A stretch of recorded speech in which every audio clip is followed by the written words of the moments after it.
Hello, and welcome to this episode of the Sanibel Captiva Guide. I'd like to welcome Keely McNeil, Community Conservation Coordinator. A lot of C's, a lot of So basically, say that one more time.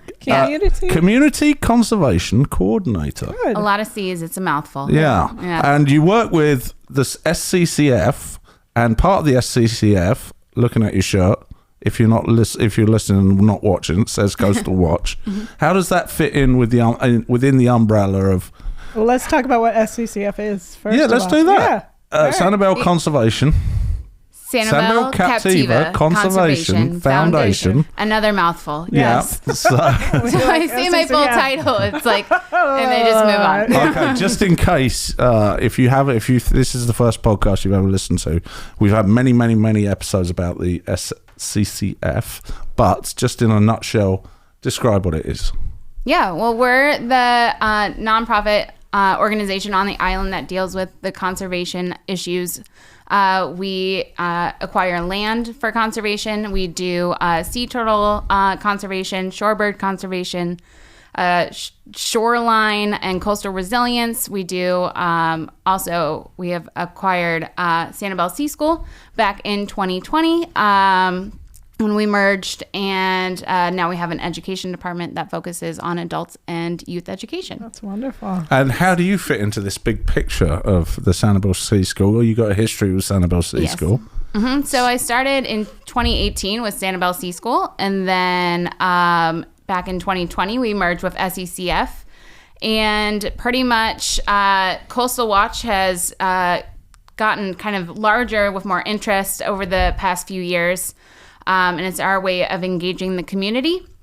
So right now, Coastal Watch is under our education umbrella. So we have adult education, we have youth education with Sanibel Sea School, and then we have Coastal Watch is how we engage the community. So what is your day-to-day, what are you doing on a day-to-day basis? Day-to-day basis. Give us an example, not a day-to-day, but give us an example of what you're trying to achieve. So what we're trying to achieve is just to get the community involved and engage with what SCCF is doing. Right now, we're trying to get them involved in our shoreline restoration work with growing mangroves and going out and planting mangroves.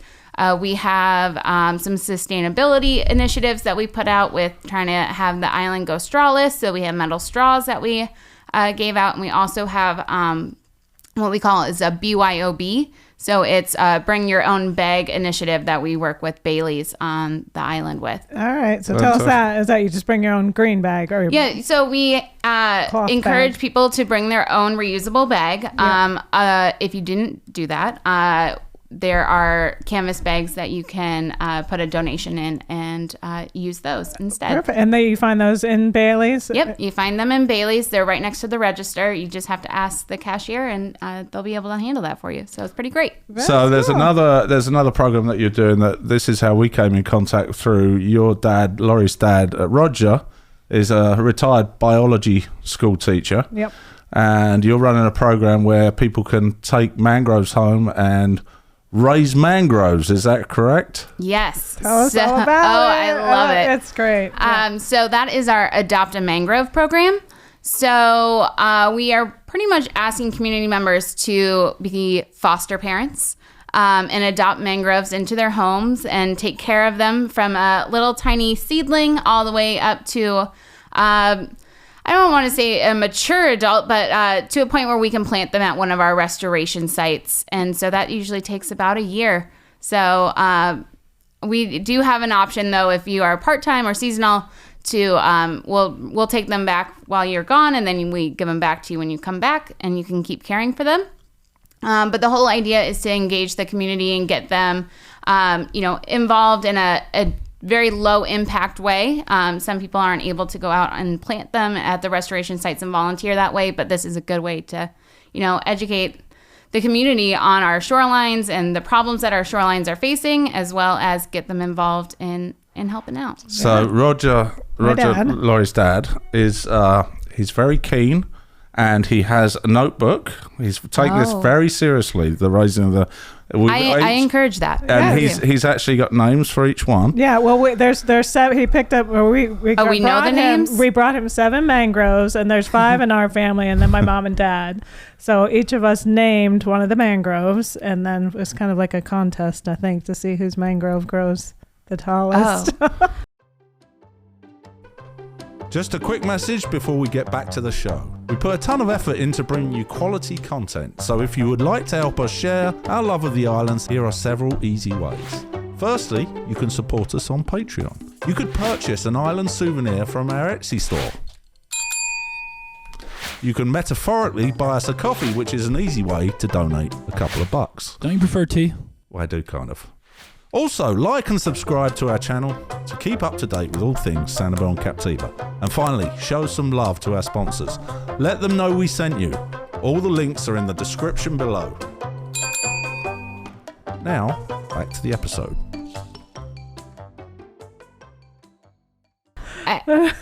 They grow at their own pace, and every mangrove is different. We're like, go! Words of encouragement are always welcome. Exactly. So this is a question for you, Roger, because I know he's very concerned with this. Roger, I'm going to ask it now. Where he's really concerned about where they're going to end up. Do you know? Well, they could end up in a couple places. So SCCF has a lot of land that has been permitted to do restoration work. Right now, we are currently doing a lot of work up in Pine Island Sound. There's a few islands up there, specifically Hemp Key and Benedict Key, where we've been working the past 2 years, taking volunteers up and planting mangroves. That grant and permit that we have for that is good for another 1.5 years. So that's probably where most of the mangroves that are growing right now will end up. Gotcha. But there are some other projects that we have coming up. They might be planted along Woodring Road shoreline on Sanibel, and they also could be planted up at Captiva. But it's also nice just to have them ready to go for whatever projects do come up in the future. But most likely, the ones that are being grown right now will be planted up in Pine Island Sound. Gotcha. So just for those that don't know, the mangroves are an integral part of the ecosystem in the area. Great to stop erosion, for encouraging habitat. So that's hence the reason we're trying to expand the... Specifically with the islands that we're working up in Pine Island Sound, it's actually the islands are in between North Captiva and Pine Island, so they're a little north of here. But they suffered a lot of damage with Hurricane Charlie in 2004. I was going to ask you why. Yeah, so they haven't been able to acquire mangroves naturally, and they have been able. A few here and there have survived on the islands, but what we're trying to do is build up habitat, both with mangrove habitat and oyster habitat. So they kind of go hand in hand with each other. Yeah. So the mangrove habitat thrives when there is some barrier, either that be oyster or land, and helps them not get the highest of impact from wave action and storms that come Which through. is another project my dad helped on. I think he had to tie oyster shells to a cage of some sort. Yeah. What was that all about? Back in December, we facilitated a pilot project off of Woodring Road, or the shoreline adjacent to Woodring. That's hard, hard to say. Woodring Road on Sanibel. It's on the bay side of Sanibel. And we got contacted by a company in the Netherlands. And they make biodegradable sheets or structures that are made out of potato chip oil. And so what happens is they brought all the sheets over, and we had volunteers tie oysters to these sheets. So when we put them out in the environment, it created a surface area for oyster larvae to attach to and start growing and form a barrier. So that was back in December. Right. And we planted a lot of mangroves with that project as well. I think we planted over 250 mangroves which was pretty impressive for the short amount of time that we had to work with the tides and the team from the Netherlands being here. And right now the project is going okay. Good.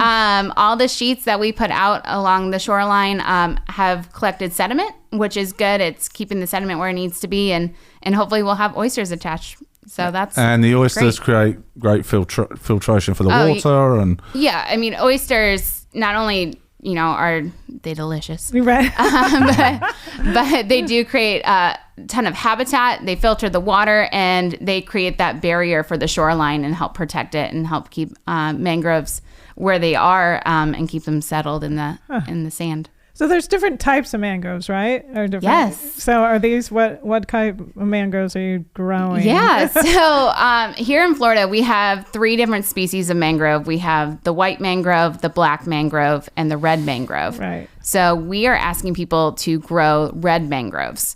So those are the ones that you see if you ever go to the beach and you see a little green bean floating in the water or on the beach. That is called a propagule.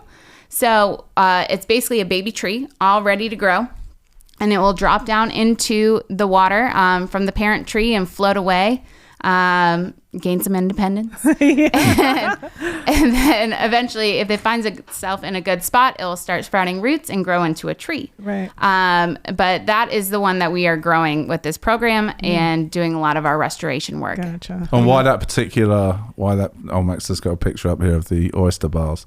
Or Why not that? the Oh, is that the mangrove. mangrove? Yeah. Those are sorry, mangroves. So that is actually out at Hemp Key. That's Melissa. She's one of our volunteers, and those are her baby mangroves that she grew from little propagules, and now they're nice little strong seedlings. So Roger, there you go. That's where they're going. Yeah. That's where it could exactly be.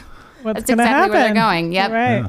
So those are a little over a year old, the ones that were planted in that picture. And those are red mangroves. And they get to about a foot tall is where we want them before we plant them, just to give them the best chance of survival for, high wave action or any animals or birds that might want to step on them. So I know you brought show and tell. Do you want to so bring show us, us, show us the different, bring us the show and different, tell, Keely. the different levels. Dun, dun, dun. I know, right? Yeah. The reveal. Yes. All right, so these are what we are giving out to volunteers. These have been growing actually for about 3 months. So we have some leaves on them, but we still are pretty tiny little guys here. They're in dirt right now. Can't see. But this is what we're giving to volunteers. Hopefully we'll get them to grow a little bit taller. We do want them back when... All right, hold on. Here we go. Dun, dun, dun. We want them back when they're about this tall Right. and So have a few more leaves on them and have grown a significant height where they're not going to be able to get, severely stepped on by like a bird or So if you're listening only, the first one's about 6 or 7 inches tall, and the second ones are probably about 10 inches tall, I'm guessing, 10, 12 inches. Yeah, I think so. Yeah. Yeah. And then you said it takes about 9 months to a year for that It takes about 9 months to a year to get to this height. So it does Yeah. take a They're while. slow They are very growing. slow growing. Very slow. Yeah, they're not like your tomato plants, unfortunately. Right. They But- take a little bit of time. But it's an Excuse me.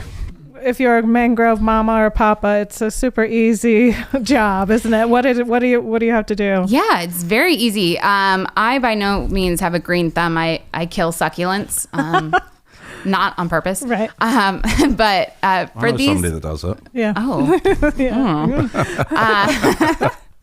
so for mangroves though, it's very easy. All you have to do is make sure that they're watered. They live in water, submerged in water. So honestly, you can't overwater them, which I think is where I have issues with succulents. I give them too much love. Yeah, you feel like they need water. Right. Yeah. And then they really don't. Yeah. So mangroves, though, you can water them every day.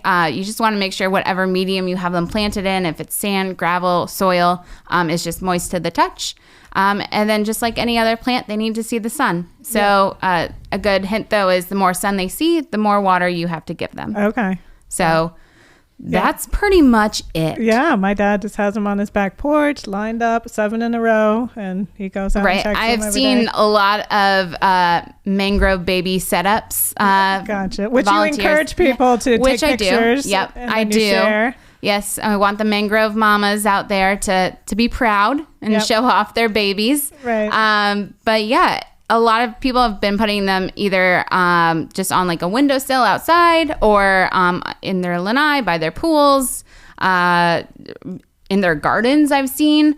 So there is really no restrictions to where they can go. And so how many of these are you trying to do? How many have you given out already? Oh, that's a good question. So currently we have over 400 mangroves in homes. So people have taken 1, people have taken 20.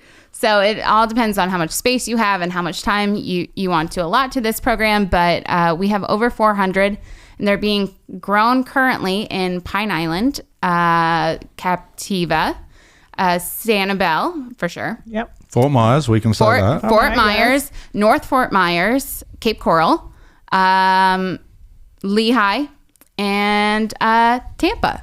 No way. Wow. Yeah. Somebody came and got Someone some came from Tampa. Really? That's awesome. That's so Which awesome. is so awesome that these are all, the interest is so amazing that people want to be involved in this. And it's a very, low-key thing to be involved in, but it has a huge impact in our local community and in our environments and our shorelines. So it's really awesome that everyone's, getting really engaged with this. My mom and dad live in a retirement community, and one of their neighbors came by, and my dad was proudly showing his mangrove. And of course, she then wanted to grow some mangroves, so I picked up 5 more and took them over. It's a nice conversation starter too, for sure. You have these out, and you're like, "What are those?" Yeah. Exactly. So we just been away for the weekend, and we came up with a friend of ours, son and his wife, about your age, I'm guessing. And she's graduated from doing marine biology, and so this area seems to be a bit of a hotbed for that career. I mean, we've had customers that have worked at Sanibel Sea School, gone to FGCU, and then carried on and in your line of work in this area. So, is there a lot of it? Is this a good place for younger people to get into marine biology? And Oh yeah.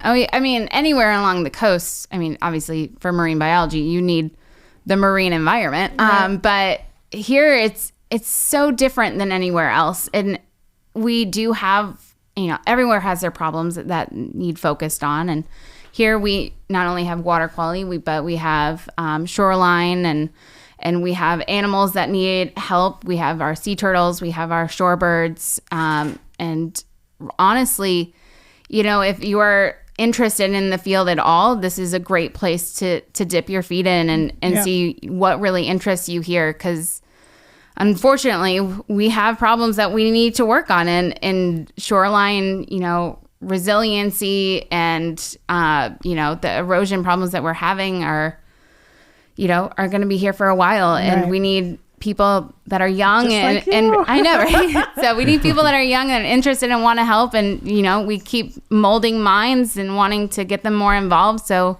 hopefully these won't be speaking the of that, problems forever. How did you end up here? Keely, What? sorry to interrupt. Just want to move the taller mangroves. Oh, They were just in your, Nice. they were in your face. Wait, do we want There them you here? go. There you go. Yeah, That's perfect. This is There the you go. moneymaker. We don't want to. Yeah. Exactly. Yeah. So how did you end up here? Just like almost everyone that's on this island, I am not from here. Right. I'm actually from Iowa, so born and raised. And then we always took vacations down to Florida and really became in love with the ocean and the environment.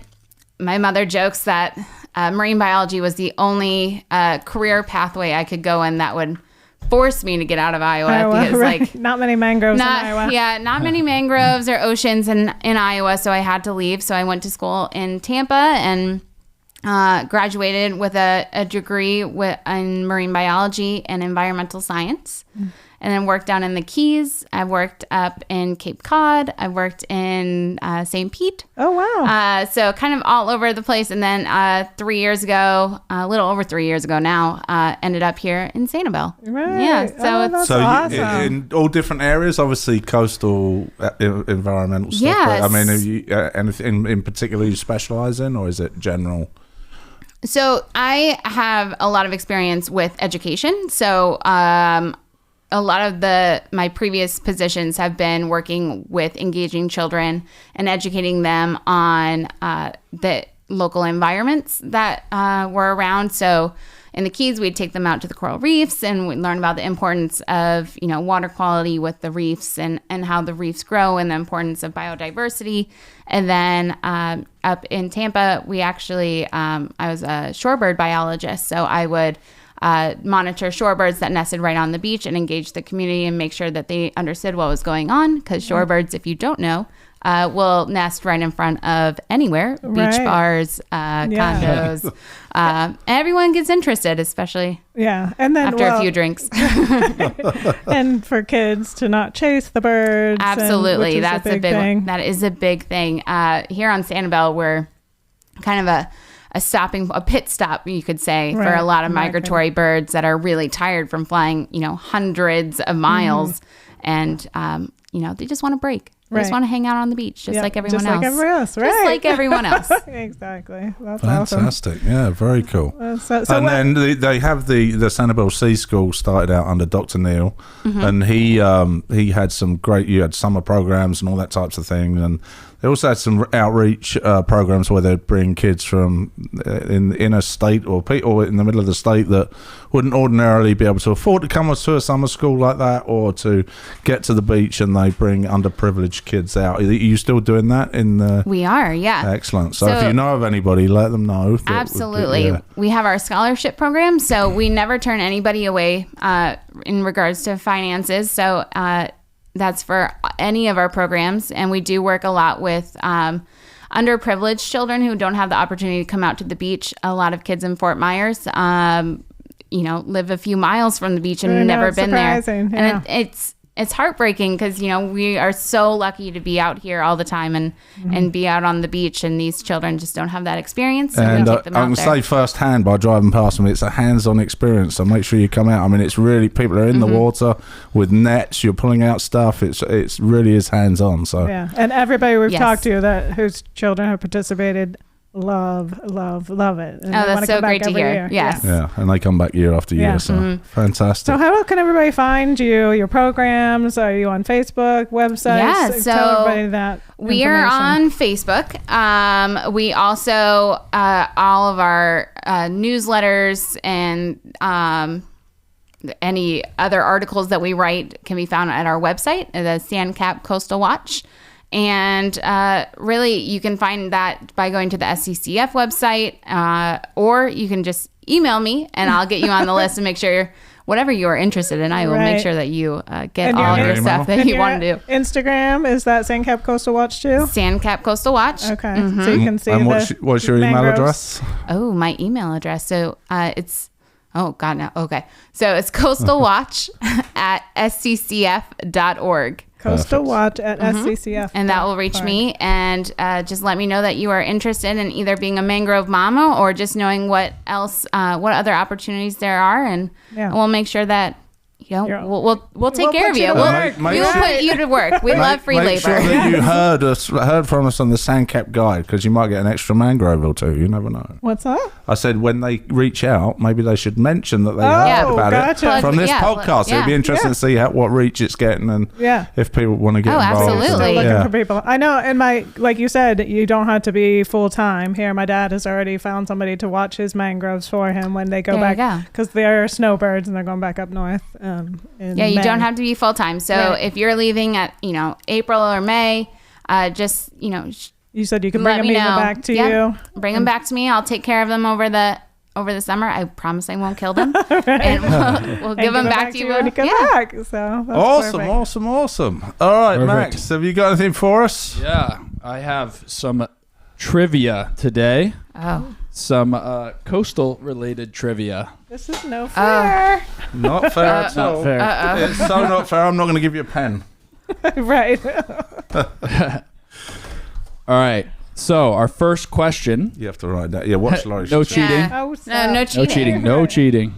All right. Our first question. Oh, goodness. Sanibel is 12 miles long and 3 miles wide at its widest point. How many miles of beach does it have? Oh. Wait. Say it again. Say it again. Repeat the question, please. At 12 miles long and 3 miles wide, how many miles of beach does Sanibel have? So let's classify beach here. Right. What? Okay. This Nick's is- already writing. This is what you get if you Google how long is Sanibel's beach. And so Google's answer. Oh. Got it. Yeah. It's 12 very- miles. No, I didn't measure the beach on my own, Are you unfortunately. sure? You didn't go out there? What did you just say there, Kelsey? 12. So- She said 12 miles. Oh, she did Well, excellent. Okay. I'm thinking 12 Let me miles is the change my length. answer. 12 miles is the 12 length miles of the is the beach. length The of length the of I the thought you were island. giving us the answer. Yeah. I thought you were Like, sharing wait. it. It wraps around. doesn't it? well, a little, Oh, come on. but like. All right, hold on. I'm going. I'm changing Wait, too. do you want like?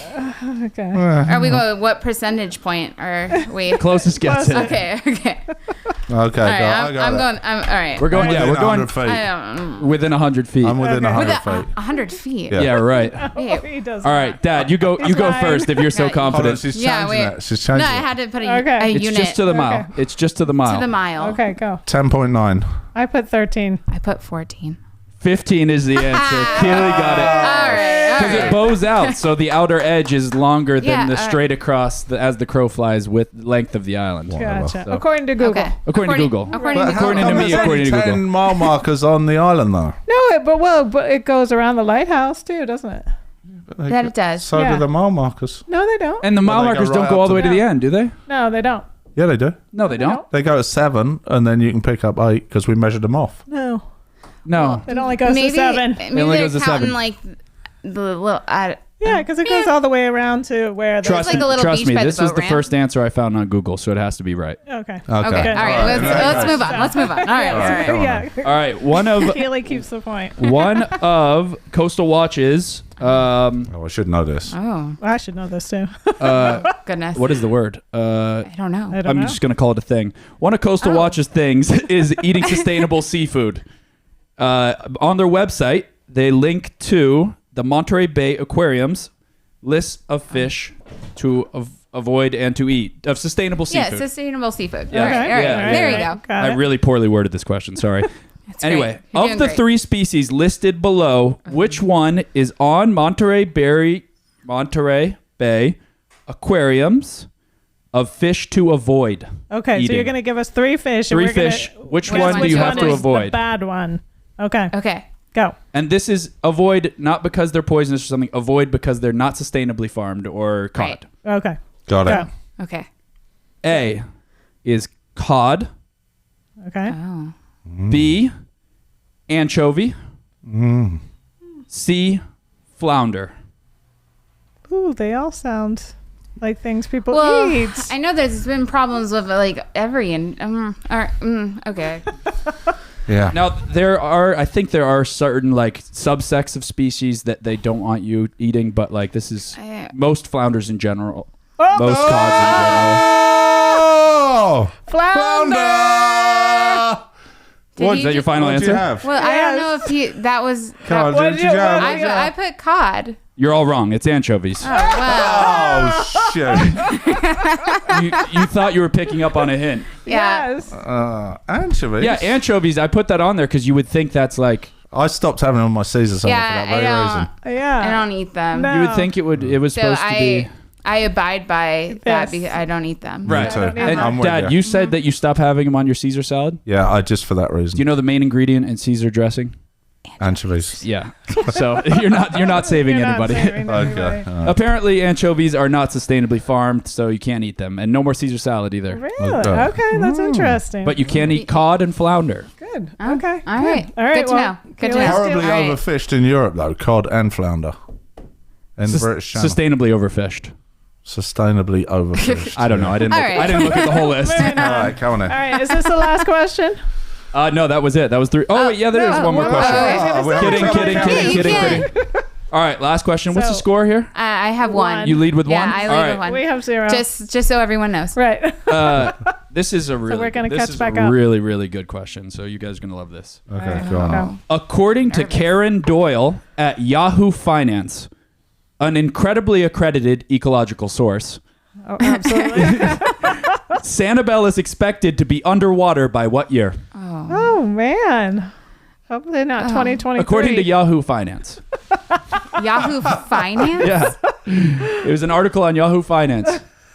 It listed Karen Doyle? Yeah, Yes. Karen Doyle. She wrote it. She's a writer for Yahoo Finance.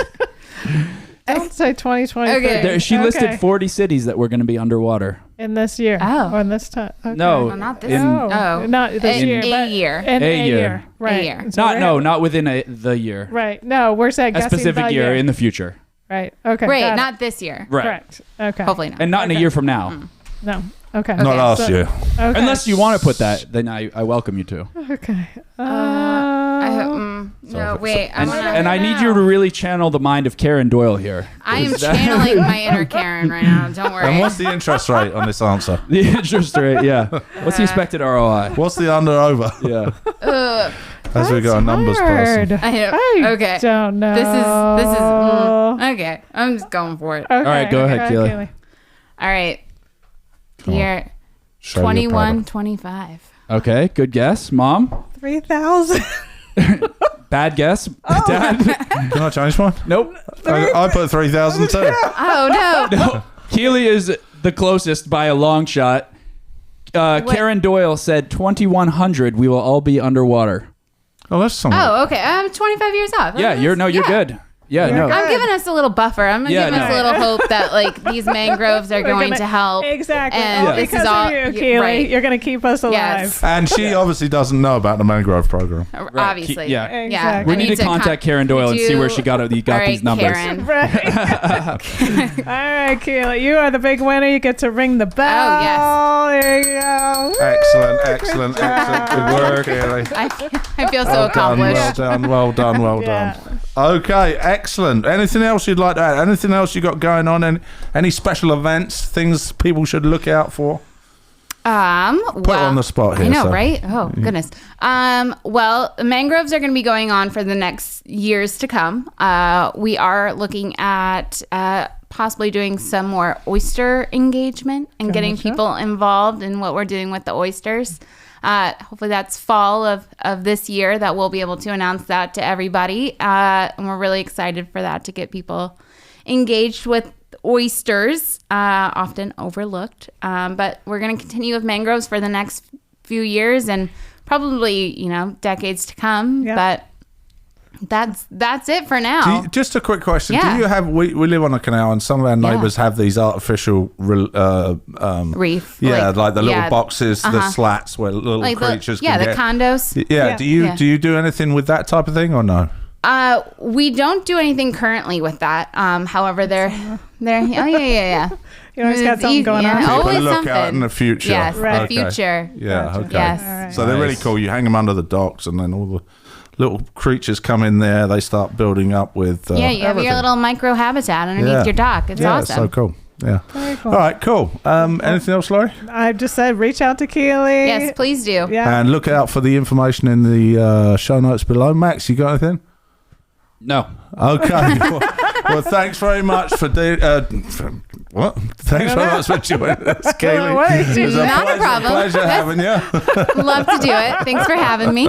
Oh, yeah, that's right. What we do normally ask, we forgot to, what's your Oh. favorite thing to do on the island when you're not working or playing Or with sitting in mangroves traffic. or sitting in traffic? Yeah. Or what do you Favorite thing to do. What do you recommend for people when they come to visit? And there's no right answer. You haven't even got to be original. It's just what you like to do. Or tell your friends to do when they come visit. If you had a visitor, what would you tell them to do? Oh. I really like to kayak. I'm part of the kayaking club. I lead the kayaking club Oh, you do? through Sanibel Sea School. Okay, the Oh. Ocean Tribe Paddlers, yeah. We're going to have to have you come Oh, back and talk I know, about right? that. Let's just talk about everything that I do. Right. All right, I love it. No.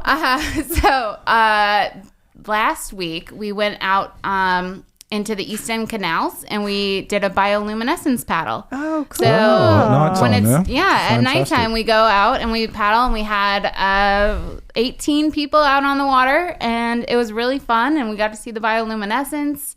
The wind died down. It was super calm and it was great. Felt And you full Felt moon. magical. You normally go on a full moon, or is it? exact opposite. Oh, actually. it's to keep the darkness. Okay, Yeah. You want to make sure it's pretty dark and that you'll be able to see the lights under the water. It's a little Oh, very cool. nature's Where did you light do show.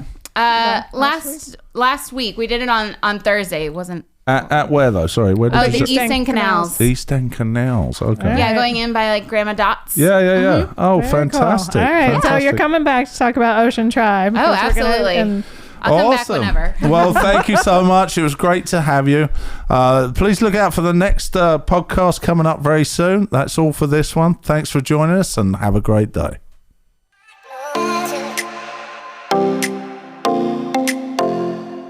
Okay, and a quick shout out to our supporters. Without our supporters, we wouldn't be able to do what we do. Bailey's General Store, Doc Ford's Rum Bar and Grill, Spoondrift Island Bowls, 3 Crafty Ladies, GatorBites, Tail and Ale, Priscilla's of Sanibel, Coco y Cabana, Suncatchers Dream, and Sanibel Carts. And don't forget to reach out to Captains for Clean Water, one of our favourite island charities. Thanks very much. See you on the next one.